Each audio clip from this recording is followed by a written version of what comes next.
Perkenalkan, nama saya Andri Kurniawan, saya dari Universitas Negeri Malang, Fakultas Ekonomi. Di video saya hari ini, saya akan menjelaskan suatu materi yang berhubungan dengan pendidikan. Materi itu berjudul Landasan Ekonomi Pendidikan. Tugas saya hari ini adalah untuk memenuhi hasil ujian akhir semester saya. Jadi, ujian akhir semester saya tidak melakukan ujian tulis, tapi membuat video ini dan diupload ke YouTube. Dan nilai UAS saya bergantung pada like penonton setia di YouTube. Jadi, buat teman-teman yang sudah menyaksikan video ini, mohon like-nya ya. Oke, untuk mempersingkat waktu, langsung saja saya akan jelaskan tentang materi yang akan saya jelaskan pada hari ini. Seperti yang saya katakan tadi, bahwasanya yang akan saya jelaskan materinya adalah landasan ekonomi pendidikan. Apa sih yang dimaksud dengan landasan ekonomi pendidikan?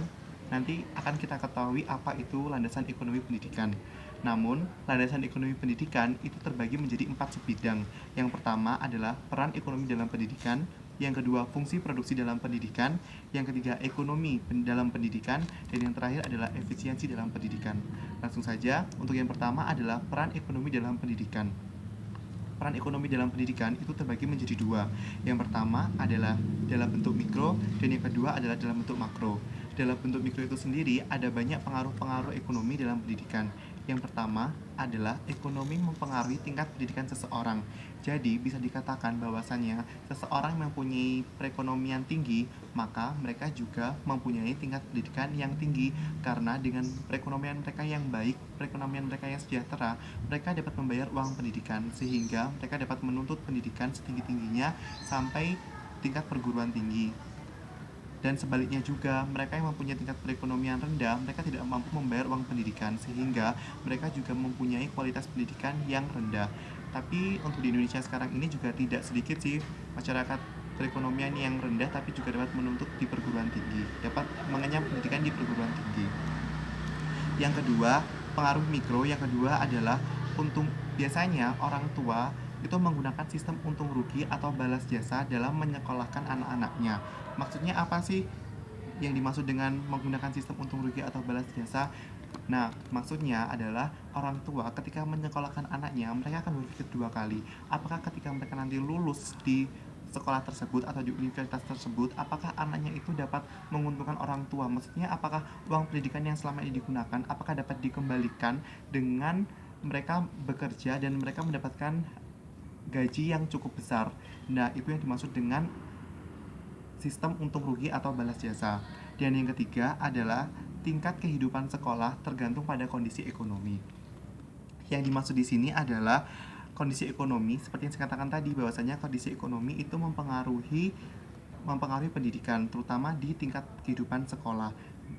Kita ambil contohnya saja di sekolah-sekolah swasta. Sekolah-sekolah swasta yang sekolah itu pinggiran dan mayoritas itu siswanya itu mempunyai tingkat perekonomian yang rendah, otomatis kehidupan sekolah tersebut juga kurang bagus, kurang maksimal. Karena apa? Karena infrastruktur, fasilitas dan sarana prasarana itu tidak dapat terpenuhi karena banyak siswa-siswi yang tidak membayar uang sekolah. Sebaliknya, sekolah swasta yang mayoritas siswa-siswinya itu mempunyai tingkat perekonomian yang tinggi, itu juga berbanding lurus dengan fasilitas sarana dan prasarana yang juga sangat terpenuhi, sangat bagus untuk menunjang kehidupan di sekolah tersebut. Itu tadi peran ekonomi dalam pendidikan di bidang mikro. Yang selanjutnya adalah peran ekonomi dalam pendidikan di bidang makro. Di bidang makro itu terbagi menjadi dua. Yang pertama adalah pembangunan dan yang kedua adalah pendidikan. Di tingkat pembangunan, banyak sekali peran ekonomi dalam pendidikan di bidang pembangunan. Yang pertama adalah muncul berbagai usaha baru, industri, perdagangan atau jasa. Jadi, setiap siswa yang mengenyam dunia pendidikan, mereka pastinya mempunyai ilmu dan keterampilan, sehingga dengan pendidikan mereka dapat memunculkan usaha-usaha baru, baik di bidang industri, baik di bidang perdagangan ataupun di bidang jasa. Dan yang kedua adalah pertumbuhan ekonomi semakin tinggi dan penghasilan negara juga bertambah. Seperti yang saya katakan tadi, bahwasanya seorang siswa yang sudah mengenyam pendidikan setinggi-tingginya, pastinya mereka mempunyai tingkat pendidikan yang bagus dan mereka juga mempunyai keterampilan yang bagus. Oleh karena itu, karena mereka dapat menciptakan usaha-usaha baru baik di bidang industri, perdagangan ataupun jasa, mereka secara tidak langsung mereka itu menumbuhkan perekonomian di Indonesia ini. Dan ketika perekonomian di tingkat Indonesia itu tumbuh, maka secara otomatis penghasilan negara itu sendiri itu bertambah. Nah, itu tadi yang masalah peran ekonomi dalam pendidikan. Dan yang kedua, saya akan menjelaskan tentang fungsi produksi dalam pendidikan. Fungsi produksi dalam pendidikan itu dibagi menjadi tiga. Yang pertama adalah produksi administrasi, yang kedua produksi psikologi, dan yang ketiga adalah produksi ekonomi. Tentang produksi administrasi, produksi administrasi, inputnya adalah segala sesuatu yang menjadi wahana dan proses pendidikan yang dapat dinilai dengan uang. Jadi, input dari produksi administrasi itu berhubungan dengan keuangan. Jadi, segala sesuatu yang berhubungan dengan pendidikan yang dapat dinilai dengan uang, maka itu disebut dengan input dari produksi administrasi. Sedangkan output dari produksi administrasi itu adalah bentuk layanan seperti bentuk layanan belajar ataupun SKS yang di tingkat perguruan tinggi itu. Jadi ketika input itu sudah diolah, maka mahasiswa akan mendapatkan layanan administrasi dari bidang tata usaha atau sekolah atau universitas tersebut. Yang kedua adalah fungsi produksi psikologi. Nah, fungsi produksi psikologi ini berhubungan dengan kepribadian seseorang, berhubungan dengan tata cara seseorang, attitude seseorang, kelakuan seseorang dalam melakukan pendidikan sehari-hari. Dan yang ketiga adalah produksi ekonomi. Produksi ekonomi itu juga mempunyai input dan output. Inputnya itu adalah uang yang dikeluarkan untuk mengenyam pendidikan itu sendiri. Jadi input dari ekonomi itu kan berhubungan dengan uang. Jadi inputnya itu adalah uang yang dikeluarkan seseorang untuk membiayai mereka selama menuntut pendidikan, dan outputnya adalah ketika mereka nanti lulus dalam mengenyam pendidikan, mereka pastinya kan akan mendapatkan pekerjaan, dan pekerjaan pastinya kan mereka akan mendapatkan gaji. Nah, yang dimaksud dengan output dari fungsi produksi ekonomi adalah gaji tersebut. Nah, yang kedua sudah selesai, dan yang ketiga adalah ekonomi dalam pendidikan. Apa sih yang dimaksud dalam ekonomi dalam pendidikan? Ekonomi pendidikan itu adalah keputusan memperdayagunakan sumber daya alam untuk mengelola pendidikan yang lebih bagus. Jadi intinya adalah ekonomi pendidikan adalah bagaimana caranya seseorang mengelola sumber daya, baik sumber daya manusia ataupun sumber daya lainnya, untuk menjalankan suatu pendidikan di tingkat sekolah tertentu. Dan yang terakhir adalah efisiensi dalam pendidikan. Apa sih yang dimaksud dengan efisiensi dalam pendidikan? Nah, akan kita bahas pada saat ini. Yang pertama adalah apa sih yang dimaksud dengan dana efisiensi?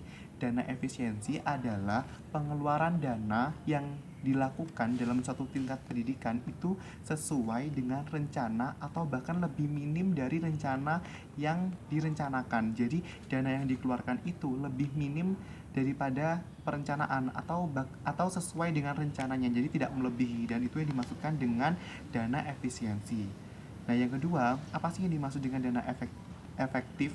Nah, dana efektif itu adalah tujuan yang sudah diprogram dalam mengenyam pendidikan itu dapat tercapai dengan baik. Nah, jadi bisa dikatakan efektif, pendidikan itu bisa dikatakan efektif kalau seandainya tujuan awal seseorang dalam menuntut pendidikan itu dapat tercapai dengan baik tanpa mengalami kendala apapun. Jikalau mengalami kendala apapun, kendala-kendala tersebut sudah dapat teratasi dan dapat terselesaikan. Yang ketiga adalah faktor apa sih yang mempengaruhi efisiensi dana? Yang pertama adalah penggunaan uang yang sudah dilaksanakan untuk masing-masing kegiatan. Jadi, faktor yang mempengaruhi efisiensi dana dalam pendidikan itu jika uang yang sudah dilakukan dalam kegiatan itu sesuai dengan rencana, sesuai dengan planning, tanpa adanya dana yang membludak. Dan yang kedua adalah proses pada setiap kegiatan. Proses pada setiap kegiatan itu dapat dikatakan efisiensi jika proses tersebut dapat berjalan dengan lancar, dapat berjalan sesuai dengan rencana apa yang telah direncanakan di awal. Yang ketiga adalah sumber dana pendidikan. Sumber dana pendidikan itu ada tiga. Yang pertama adalah dari pemerintah. Seperti yang kita tahu, sekolah-sekolah negeri itu untuk dananya sendiri itu masih dibantu oleh pemerintah, seperti dana BOS, dana bantuan buku, atau dana operasional lainnya. Yang kedua adalah sumber dana dari kerjasama dengan instansi lainnya atau perusahaan. Jadi biasanya sekolah-sekolah yang menggunakan sistem kerjasama ini dengan instansi lainnya itu biasanya sekolah-sekolah yang berbasis swasta. Dan yang ketiga adalah membentuk pajak pendidikan. Jadi beberapa di sekolah itu membentuk pajak pendidikan. Pajak pendidikan itu sendiri dapat diperoleh dari uang SPP per bulan setiap siswa. Dan yang terakhir adalah jenis biaya pendidikan. Jenis biaya pendidikan itu sendiri ada 4. Yang pertama adalah dana rutin, yang kedua adalah dana pembangunan, yang ketiga adalah dana bantuan masyarakat, yang keempat adalah perencanaan biaya pendidikan. Dana rutin itu biasanya seperti SPP. SPP itu kan setiap bulan rutin dilakukan dan harus dibayarkan oleh setiap siswa. Jadi itu bisa dikatakan dana rutin. Yang kedua adalah dana pembangunan. Dana pembangunan itu biasanya dana awal masuk sekolah. Biasanya dana awal masuk sekolah itu ditarik di siswa itu dimintai dana untuk pembangunan seperti uang gedung dan sebagainya. Yang ketiga adalah dana bantuan masyarakat berupa sumbangan dana-dana donasi dari bantuan masyarakat. Biasanya dana bantuan masyarakat ini biasanya dialami oleh sekolah swasta ataupun berupa yayasan. Dan yang terakhir adalah perencanaan biaya pendidikan, yang di sekolah-sekolah sudah direncanakan biaya pendidikan dari awal masuk hingga nanti ketika lulus. Nah, demikian presentasi dari saya tentang landasan ekonomi pendidikan. Semoga video yang saya upload kali ini itu dapat berguna bagi teman-teman yang mungkin hari ini sedang melakukan pendidikan. Pesan saya untuk masyarakat di Indonesia, jangan patah semangat dalam menuntut pendidikan. Walaupun kalian tidak ada biaya, tapi sudah ada bantuan dari pemerintah. Dan peran dan kesimpulannya dari presentasi saya kali ini adalah peran ekonomi dalam pendidikan itu sangat amat berpengaruh, terutama di bidang administratif.